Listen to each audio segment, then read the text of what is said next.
that mandate for Labour, very clear. But, I mean, is it going to be that Britons will be waking up to a dramatically different UK this morning? I mean, what does the centre-left government actually mean compared to 14 years of a centre-right government and its policies? Well, it looks like, as you say, a landslide victory for Labour, similar to the one they obtained under Tony Blair back in 1997. And you might recall when that victory occurred, the Labour Party went on to win several other elections and was in power for 13 years. So if the landslide is as big as the exit poll suggests, and the exit polls have been pretty accurate in the past, I can see Labour being in power for 10 years, maybe more, as a result of this. Now, what can we expect from a Labour government? The thing they've been emphasising quite strongly is stability and an end to the turmoil that Britain's experienced since the Brexit referendum in 2016. We've had actually 8 years of real turmoil, several prime ministers, lots of changes in policy, and this has had a bad effect on the economy. And their emphasis very much is on making sure that that comes to an end and that we recover growth. Growth has been very low, economic growth, and encourage internal investment and external investment to get the economy going again. And they've emphasized stability.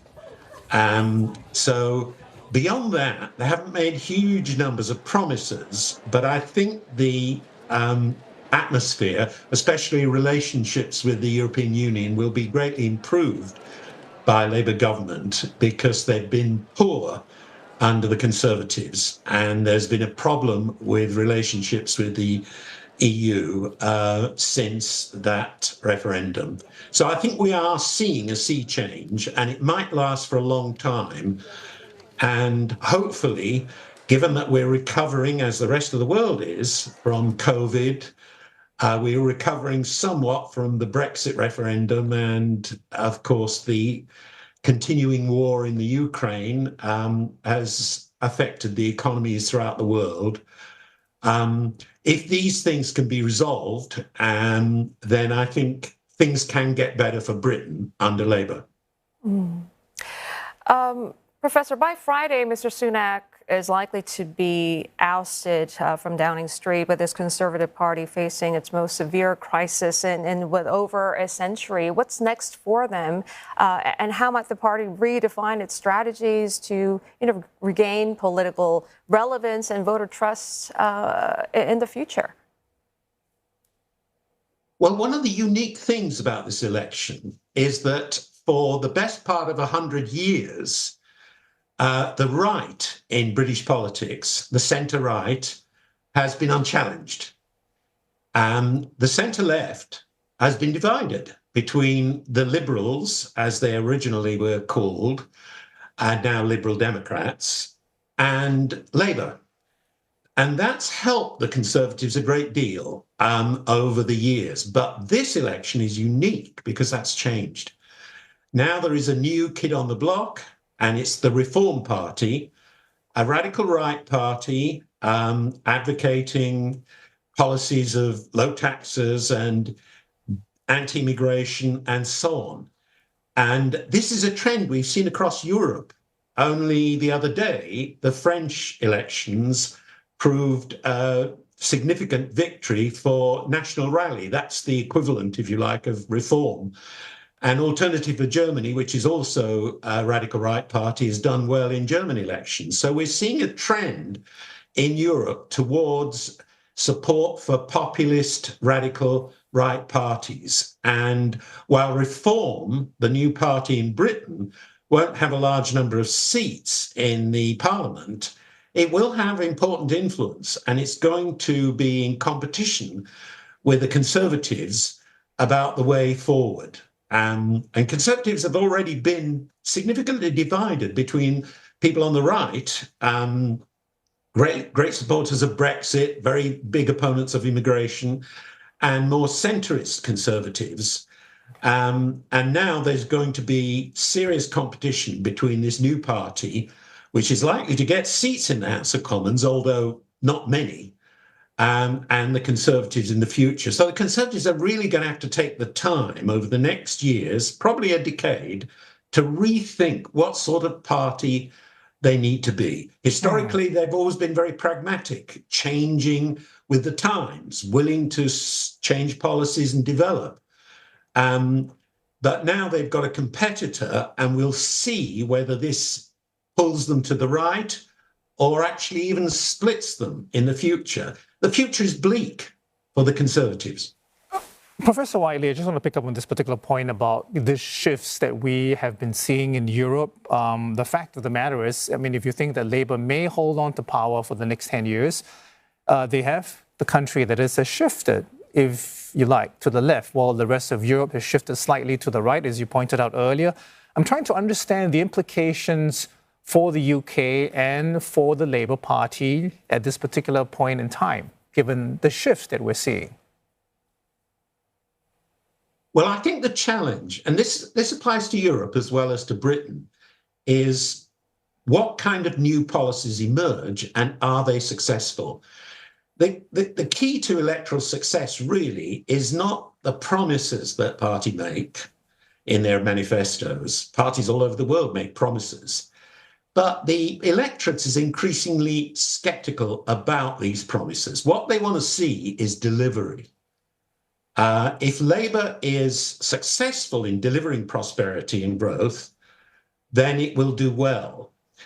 There has been a debate about Labour's reluctance to make any significant financial commitments towards the public sector, rebuilding the National Health Service, which is in trouble, and fixing public services more generally. Been very reluctant to talk about that because it will involve spending large amounts of money. But the reality is, to create prosperity and growth, you have to have a long-term plan, and you have to have the ability to spend money to get this done. So the question mark over the new Labour government, even though it's going to have a large majority in the House of Commons, is how is it going to make things better for the average voter rapidly enough, given its reluctance to borrow too much.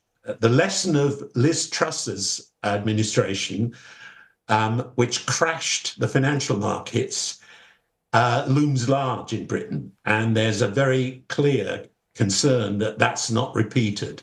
But it might mean recovery, growth, prosperity is held back by a reluctance of Labour to invest heavily. We shall see. But if it does succeed in squaring the circle, borrowing enough to invest and recreating prosperity, it will do well in the future. But I think it has to come up with policies and a long-term plan which will help rebuild prosperity. Actually, historically, Singapore is a very good example of the success of a long-term plan. Over years, it's been a very successful story, but it's been based on long-term strategic thinking. And we haven't had much of that in Britain in recent years. And it's probably time to think in those terms, think in long terms in order to build prosperity and get growth going. Okay, Professor, we have about a minute on the clock right now. So very briefly, the contest is not only watched in the UK, but also watched around the world. I mean, how do you see the UK under Labour leadership play on the global stage and dealing with, very critical issues like the Gaza, Ukraine, and its relations with China? Well, foreign policy is not a very salient issue in most elections. The people, who voted have been focusing on domestic policies, the cost of living, immigration, and the National Health Service, and so on. But I think in terms of the war in Ukraine, Labour will be a steadfast supporter of Ukraine, and it will continue the policy of the previous government, the Conservatives, of supporting President Zelensky and the Ukrainians in light of the Russian aggression. So I think that policy will remain. However, Britain, in relation to Gaza, does not have much influence over what's happening there. It's a major concern to many voters, both here and in Europe, but there is not much leverage that Britain can exercise over both parties. That was not true, of course, in the past when Britain was the colonial power, but it is true now. So I think as far as Gaza is concerned, the policy will not change very much. Labour's policy is for a two-state solution in the area and an early ceasefire. And that's been the policy of the Conservatives, and I think it'll be the policy of Labour too. The one thing that I think will change in foreign policy is that Labour's going to try to get closer to the European Union. We're not going to repeat the exercise of having another vote on whether to join or rejoin rather, or stay out. And the reason for that is simple. It caused such trauma and infighting and divisions in the country, then there's no desire by Labour to repeat that. But you can be pragmatic.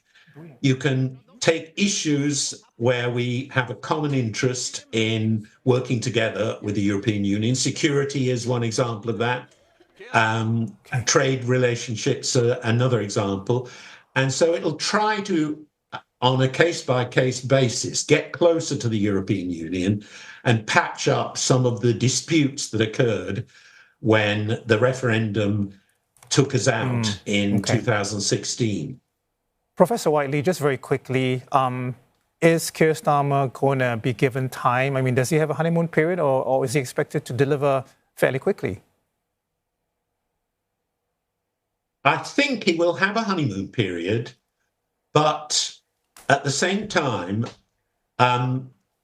if you remember, if one looks back at the Blair years, when Tony Blair took over with a large majority in 1997, that Labour government didn't spend more than the Conservatives had planned to spend for the first couple of years. They were very careful about not upsetting financial markets and so on, and didn't really want to do anything. After the second term, they started to invest and spend. I don't think that Labour's got that luxury of waiting 2 years now. Things have got to happen soon and got to move soon, because there's a great deal of discontent.